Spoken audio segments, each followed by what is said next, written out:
Comic books, ये बोलते ही हमारे दिमाग में कई कॉमिक बुक कैरेक्टर्स नज़र आने लगते हैं और साथ ही याद आते हैं वो लोग जिनकी वजह से ये कैरेक्टर्स संभव हो पाए। ये सभी वो कॉमिक बुक आर्टिस्ट्स, राइटर्स और पब्लिशर्स हैं जिनको उनकी रचनाओं से अलग नहीं किया जा सकता। ये सभी कॉमिक बुक इंडस्ट्री के लेजेंड्स हैं जिनके क्रिएशंस और कॉन्ट्रीब्यूशंस कॉमिक बुक इंडस्ट्री में अमर हो गए हैं। टेलीविज़न और मूवीज़ की वजह से आज की जनरेशन सुपरमैन, बैटमैन और एवेंजर्स को जानती है और साथ ही पहचानती है इनके क्रिएटर्स को। लेकिन ऐसे और भी कई कैरेक्टर्स हैं जिनसे शायद आज के भारत की युवा जनरेशन उतनी वाकिफ नहीं है, लेकिन इंटरनेशनल कॉमिक बुक मार्केट में ना केवल आज भी ये जाने जाते हैं बल्कि खुद की एक बहुत बेहतरीन कल्ट फॉलोइंग रखते हैं। Characters like Phantom, Mandrake, Flash Gordon, Garth, Rick Kirby etcetera. Phantom और मैंड्रिक के क्रिएटर ली फॉक को तो हम सभी जानते हैं। इनके अलावा फ्लैश गॉर्डन, रिक किर्बी और जंगल जिम को बनाने वाले क्रिएटर जिनको आगे चलकर कॉमिक बुक इंडस्ट्री के कई लेजेंड्स जैसे बॉब कीन और जैक कर्बी ने अपना आदर्श माना, वो हैं एलेक्स रेमंड। एलेक्स रेमंड का जन्म 2 अक्टूबर 1909 में न्यूयॉर्क शहर में हुआ। उनके पिता पेशे से एक सिविल इंजीनियर थे। बचपन में एलेक्स अपने पिता की एक ऑफिस की दीवारों पर ड्राइंग कर दिया करते थे। उनकी ड्राइंग को देखकर उनको डांटने के बजाय उनके पिता ने उनको आर्ट्स में आगे बढ़ने को प्रोत्साहित किया। 1928 से 1933 तक उनको एक असिस्टेंट इलस्ट्रेटर के रूप में टिली द टेलर और टिम टेलर्स लक के कॉमिक स्ट्रिप्स में काम करने का मौका मिला। ये दोनों comic strips Kings feature syndicate के प्रकाशन थे, जो कि विश्व के सबसे बड़े प्रिंट सिंडिकेट के रूप में जाना जाता है। आगे चलकर एलेक्स रेमंड ने कॉमिक बुक्स और साइंस फिक्शन वर्ल्ड का सबसे आइकॉनिक और महान कैरेक्टर बनाया, फ्लैश गॉर्डन। विश्व के सर्वाधिक लोकप्रिय और आइकॉनिक कॉमिक बुक कैरेक्टर में फ्लैश गॉर्डन का नाम साइंस फिक्शन जॉनर में टॉप पर आता है। Interstellar travels, warm holes, time travel, हमें लगता है ये कॉन्सेप्ट्स आज पॉपुलर हैं, लेकिन फ्लैश गॉर्डन की कॉमिक स्ट्रिप्स में ये कॉन्सेप्ट्स 1934 यानी कि लगभग 87 साल पहले से दिखाए जाते आए हैं।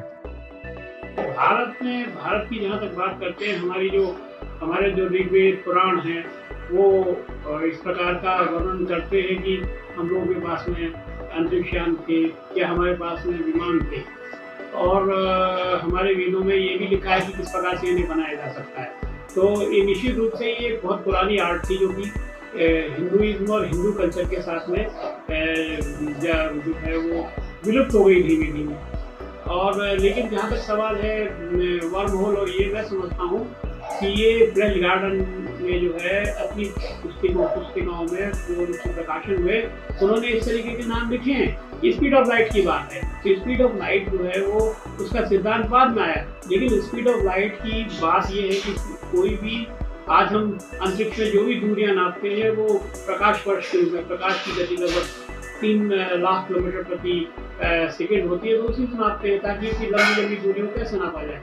तो ऐसी परिस्थिति में कोई यान जो है वो जब तक स्पीड ऑफ लाइट से नहीं चलेगा तब तक वो कहीं नहीं पहुंच पाएगा। तो निश्चित रूप से ये कल्पना करी इन्होंने और वो सत्य है, बल्कि इसमें तो दिखाया गया है कि स्पीड ऑफ लाइट से भी ज़्यादा गति से कोई चीज़ चल सकती है और वो जो है जल्दी से जल्दी यात्रा कर सकती है। वर्म होल का सिद्धांत जो आज हम कह रहे हैं, मुझे तो ये लगता है कि वर्म होल इत्यादि का जो नाम दे रहे हैं वो किसी न किसी तरीके से ये जो हमारे फ्लैश गॉर्डन इत्यादि हैं या जो रेमंड साहब ने जो एलेक्स रेमंड ने जो परिपालित कर दिया या इस तरीके की बात सोची, वही नाम आज जो है वो दिया जा रहा है।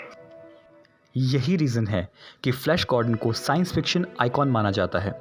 विश्व के बड़े बड़े साइंटिस्ट्स फ्लैश गॉर्डन की कॉमिक बुक्स पढ़कर बड़े हुए हैं और आज भी फ्लैश गॉर्डन का नाम स्पेस ट्रैवल में एक पर्यायवाची के रूप में यूज़ किया जाता है। फ्लैश गॉर्डन की शुरुआत जनवरी 1934 में हुई।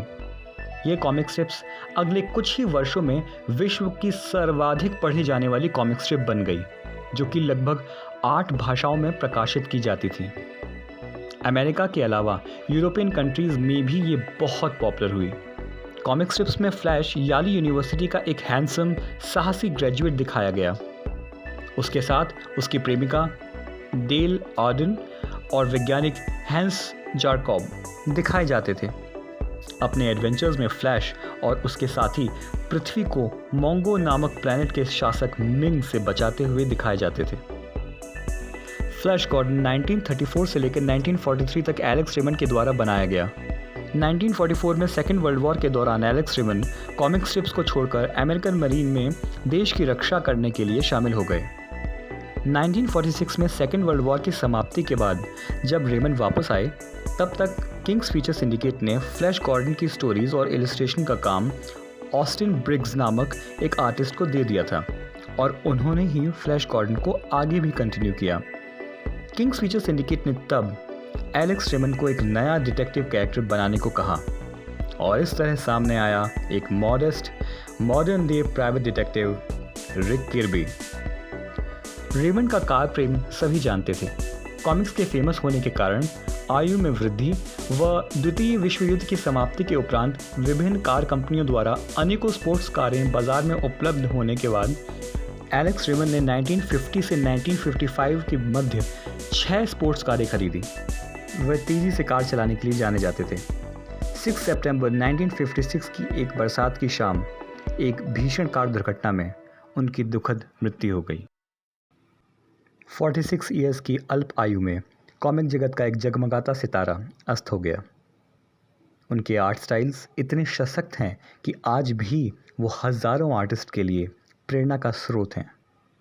Comic industry including Indian comic community कभी भी एलेक्स रेमंड जैसे महान आर्टिस्ट के कॉन्ट्रीब्यूशंस को कभी नहीं भुला सकती।